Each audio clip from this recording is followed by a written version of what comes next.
जी भी हमारी परिचर्चा में शामिल हो गए। वीरेंद्र जी, आज जब तस्वीर आई और चाचा भतीजा एक हो गए, इसका क्या पॉलिटिकल इम्पैक्ट पड़ेगा? बिल्कुल, एक समाजवादी परिवार में जो बिखराव के जो लगातार चर्चाएं थी वो समाप्त हो जाएंगी। जी, उत्तर प्रदेश की सियासत पर भी एक आज ये बड़ा घटनाक्रम है, क्योंकि ये जो बिखराव था, जो शिवपाल का अलग होना था, वो माना जाता था कि जो समाजवादी संघर्ष के प्रतीक हैं उसमें मुलायम के बाद सिर्फ शिवपाल यादव बचते हैं, जो ज़मीन से उठकर यहाँ तक आए हैं सियासत में, और आंदोलन करने की हिम्मत, लाठी खाने की ताकत, सरकारों से लड़ने का जो उनका जज्बा रहा है वो शिवपाल यादव में है। उनके नेतृत्व में समाजवादी पार्टी कुछ संघर्ष कर सकती है बड़ा। तो आज अखिलेश यादव ने उनको मनाकर बहुत कई सारी समस्याएं दूर की हैं। एक तो मुलायम सिंह की विरासत बचाना है, दूसरा उनकी पत्नी लोकसभा का चुनाव लड़ रही हैं। ये दोनों बिना शिवपाल यादव के ये बच पाना आसान होना रहा, सीट का सेफ होना कठिन था अगर वो अलग जाते। तो ये तो आप जान लीजिए कि शिवपाल यादव ने एक नाजुक मौके पर अखिलेश यादव का साथ दिया है और एक बड़ा त्याग किया है उन्होंने, और हर बार अपमान सहकर भी अगर आपका कोई साथ दे रहा है तो फिर स्वाभाविक है कि वो बागबां ही हो सकता है, जिसने बाग को लगाया हो और जो बाग को खून पसीने से सींचता रहा हो और सींचने के लिए आगे तैयार हो। हाँ, खून तो देने को कह रहे थे, जबकि मांगा तो वोट था सिर्फ।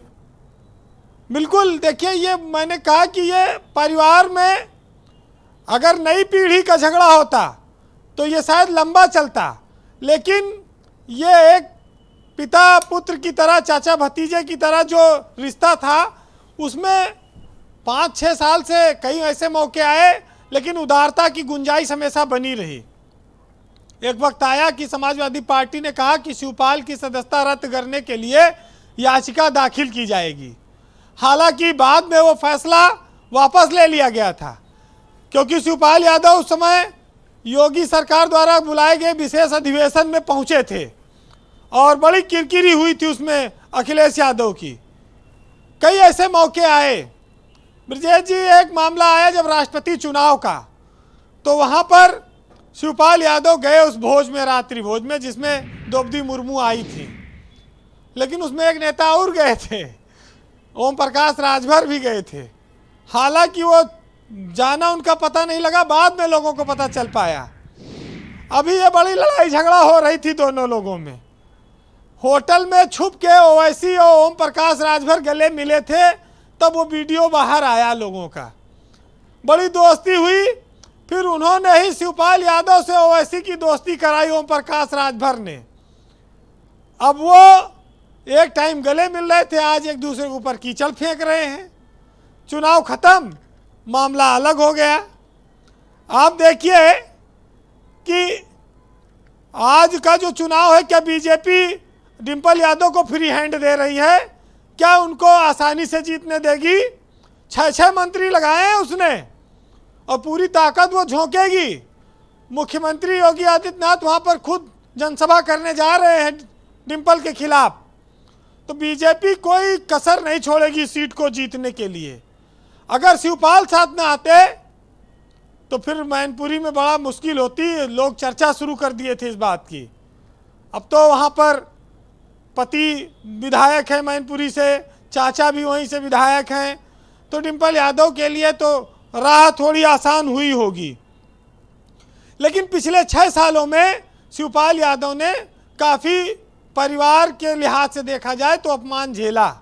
उसमें एकमात्र कड़ी थी मुलायम सिंह, जो पूरे परिवार को जोड़ के रखे थे।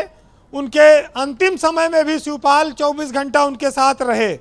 तो भाई के प्रति उनका एक अथाह प्रेम था, और वो प्रेम आज फिर उस त्याग के लिए तैयार हुआ।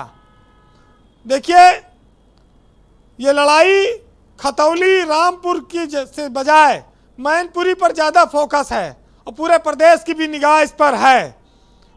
आज ओम प्रकाश राजभर भी चुनाव लड़ रहे हैं। कभी वो अखिलेश यादव के साथ रहे, कभी बीजेपी के भी साथ रहे। सबको अपनी पार्टी बढ़ाने का अवसर मिलना चाहिए। शिवपाल यादव ने भी अपनी पार्टी बनाई, लेकिन आज उन्होंने अपने बहू की खातिर उसको त्याग कर दिया। देखिए, ज़िंदगी में सबको अपना एक नज़रिया होता है देखने का।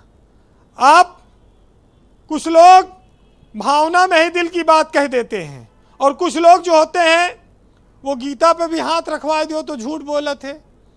इस देश में बड़े विचित्र विचित्र स्थितियां नहीं, राजनीति में, सियासत में। अगर कोई दूसरे दल में है तो वो दागी है, अपने साथ आते ही वो संत बन जाता है, उसका चरित्र बहुत उत्तम हो जाता है। तो ये सारी चीज़ें अभी आपने देखा कि कैसे ओम प्रकाश राजभर की पार्टी और ओवैसी की पार्टी लड़ रही है, जहाँ हालांकि दोनों को अपना अपना चुनाव के समय इनके गले मिलते हुए भी लोगों ने देखा है।